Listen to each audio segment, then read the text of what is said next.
already showing out. Miss acting here, Thunder Blazers. Watch Gary Trent Jr. Little reach by Shea Gilgeous-Alexander. Little full belly flop. I don't know how you felt, Rob, but I hated flopping. I hate flopping. Only time I would flop was in the playoffs because we might need that foul or something. You only do it important. You can't do it through the whole season. Now everybody thinks you're a flopper. You got to wait. Right. You got strategically pick those moments. Strategery, right there. Boom. Make strategy. Heat Nets. Let's move on there. After being shut down by security on their attempted jersey exchange over the weekend, which I just want to point out again, the league told Heat security to do this. They told our friend Dave Holcomb to do that. He was doing his job. But on Monday, Kyrie Irving and Bam did share a little exchange there. Bam walking off, tucked Kyrie's jersey out under his own there. It's good strategy there, right? It just makes zero sense to me. You can battle against someone, sweat on them, wrestle with them for 2.5 hours, and you can't say bye after the game. I understand they're trying to take every precaution, but it doesn't make much sense to me. And for Bam should understand also, dude, you had a career high that night. You don't give that jersey up. You keep that. You actually steal it from the staff and you take it home. That's what I did. Well, he took Kyrie's. I don't know if he gave Kyrie his. So I don't know there. All right, Miss Subtlety.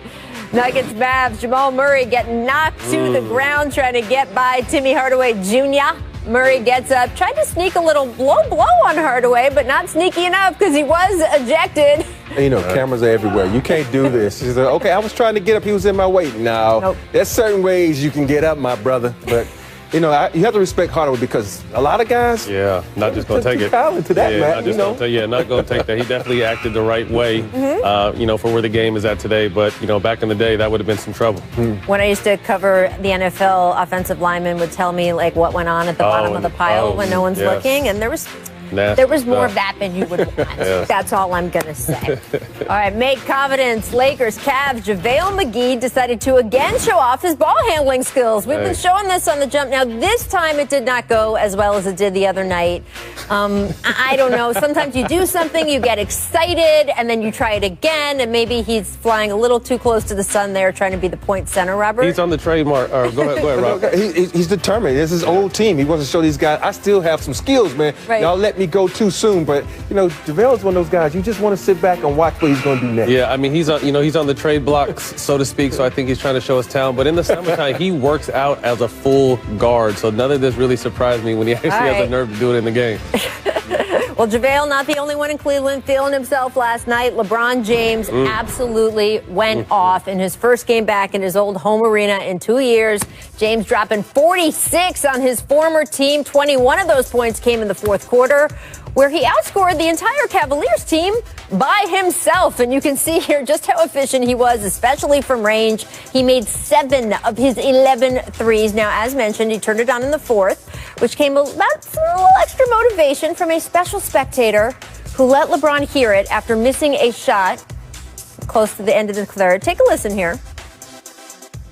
Yeah, I know who he is. He's part of the front office group. He was really excited about me missing, that shot a little bit more extra than I would have liked. But, he got a root for his team, obviously. And he was, he showcased that. So, I knew I had another quarter. And the fourth quarter is my favorite.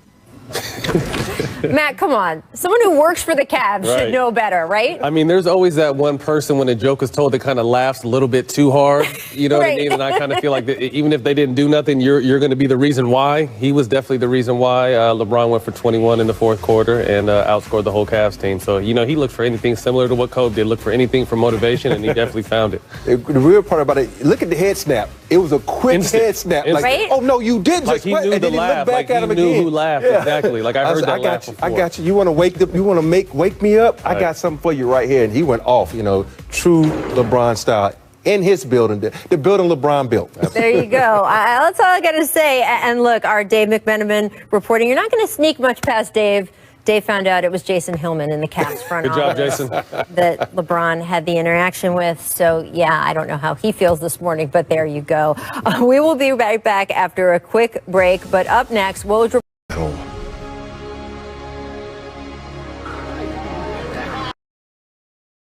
So if I could be remembered as a person that was born with a lot of talent, but did everything he could to try to overachieve. And lived every day as if he was the 12th guy on the bench. You know, I think that's a very powerful message to have, and something that hopefully the players that are now and players that'll come later choose to embody as well.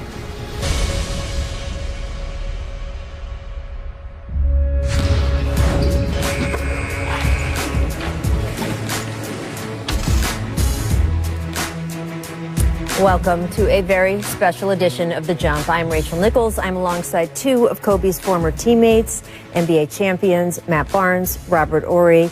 Today we are celebrating the legacy of Kobe Bryant, who of course 1 year ago today died tragically along with his daughter Gianna and 7 others.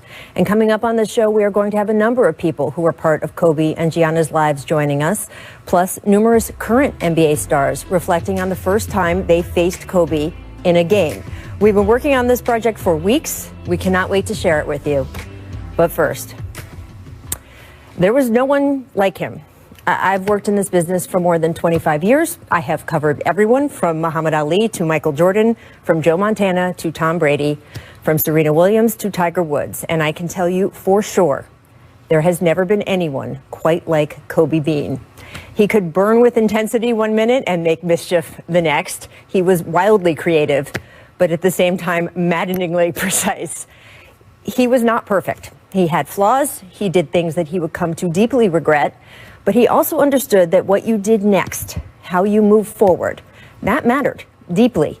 And he made the absolute most of every minute, every day, every year that he was with us.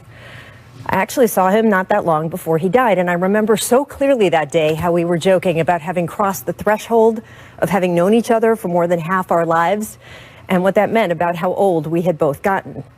Of course, now, all I can think about is how young he was when he was taken from us.